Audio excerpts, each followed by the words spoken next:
93 WIBC.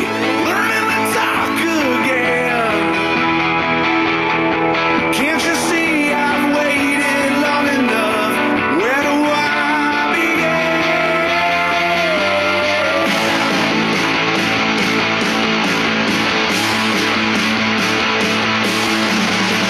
If you have a baby and don't know what to do, Baby Safe Haven can help you choose. Yeah. Baby Safe Haven. Baby Safe Haven. All right. Welcome back to the Chicks on the Right Show. We're the Chicks. I'm Mock. I'm Daisy. Hello. Producer Matt is here. Hi. So, moving through the Indiana Senate is a proposal that would legalize baby boxes, which is our word of the day. These are boxes that would allow parents to abandon their newborn babies up to 31 days after the child's birth. And we have a lot of questions about these boxes and Indiana's safe haven laws in general. So we called someone who's been vocal in promoting similar kinds of laws in a different state.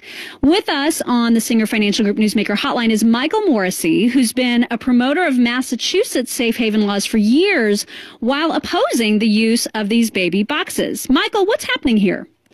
Well, I run, along with my wife, something called Baby Safe Haven New England, and we promote the safe haven laws for 5 of the 6 New England states. The only one we don't do much with is Connecticut. Okay. And we helped pass 3 of the 6 laws, including writing New Hampshire and Vermont's law pretty much in almost the full law itself.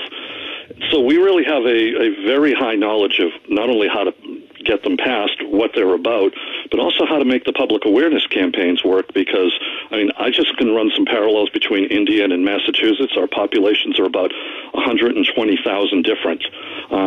You guys, looking at your statistics of your safe haven law for the last 8 years, and it takes a few years to get them into place, you've had, I think, 8 deadly abandonments out of 20 in the last 8 years. We've had 3 abandonments with only 1 deadly in the last 8 years.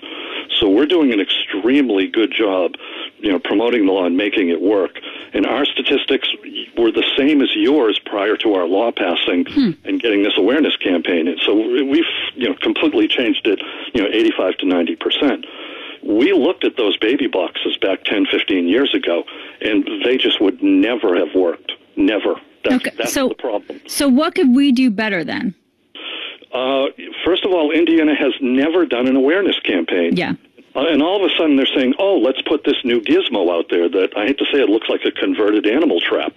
And sorry, Mom, this is what my young people that we work with say. And our awareness campaigns are all youth-driven. We go straight for the youth culture. We have 16 to 26-year-old spokespeople who go out and, we had a rap PSA TV commercial that's so iconic that, comedians were copying it up here, which is what you want to have so it gets out there even more. Everything. We had a rave heavy metal hard rock club named the Baby Safe Haven.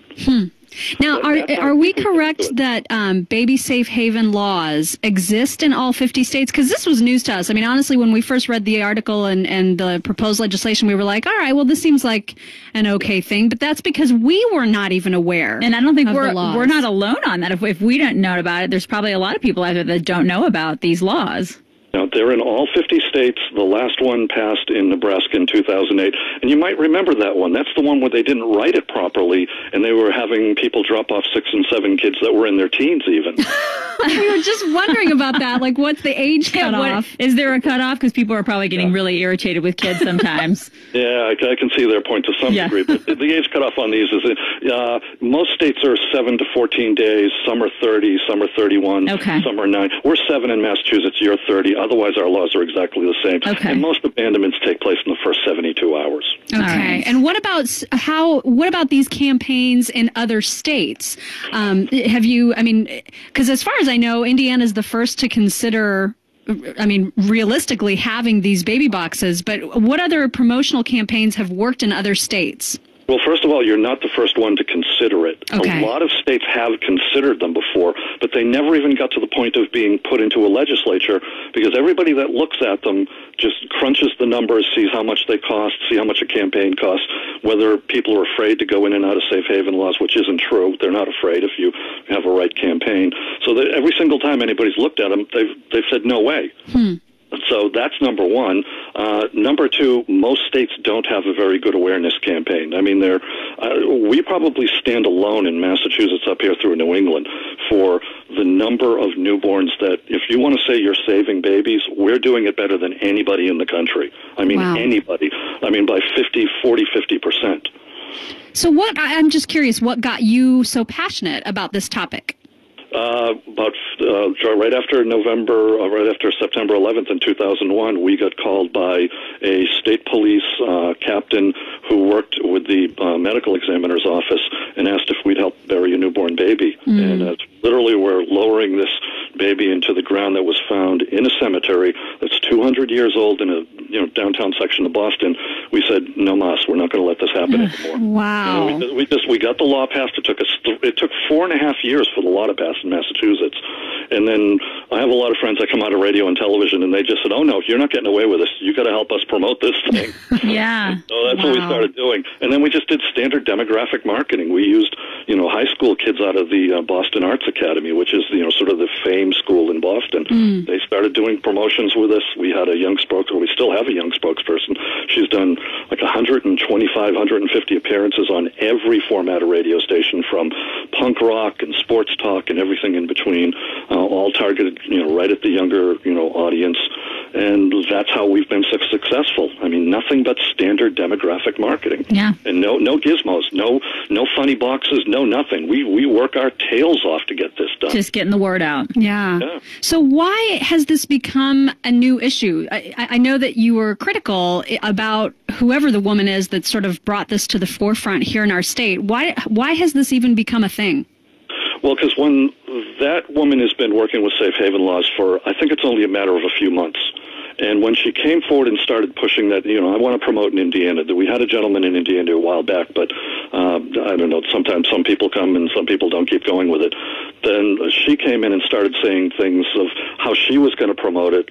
And everybody started helping her. Here's information. Here's a campaign. She rejected everything everybody brought to her and decided that I'm going to go with this because it's, there's this movie coming out called Baby Boxes or something of that nature. It's based on the Korean story where they have one of these in one of these big Korean cities. And in that city, it may be successful. But we don't have that kind of culture here in the United States, or it's very, very different. And they're good in really urban tight areas, in countries where there aren't a lot of social services. That's where they work to some degree. So, I'm going to ride off the crest of that, that kind of promotion. And hey, people are starting to talk about it because of that movie, and it's been a basically one-woman promotion campaign. She hasn't saved a baby ever, and she's talking about saving babies. Interesting. And here we are in Massachusetts. We've probably saved the most out of anybody in the country, per population. And what we give to her, she gets totally rejected. Oh no, I'm not using young people to talk. That's my job. Wow, that just seems so counterproductive. Exactly. I mean, and it's not unusual because a lot of states, the people who passed the laws up to 15 years ago, they're kind of the names, the faces, and the spokespeople of the laws. And literally their ages are 65 to 70. And we look at it as, first you have to attract the attention of, 14, 15, 16, 18-year-olds. Somebody in that age group, sorry, we're not going to do it. And I'm in that age group, so, the 60-plus-year-old age group. Interesting. But, Well, Mike Morrissey of Baby Safe Haven, New England, we so appreciate your time today. Thank you so much for all the information. Thank you so much for having me on. It is 5:16. Alex has traffic. This report is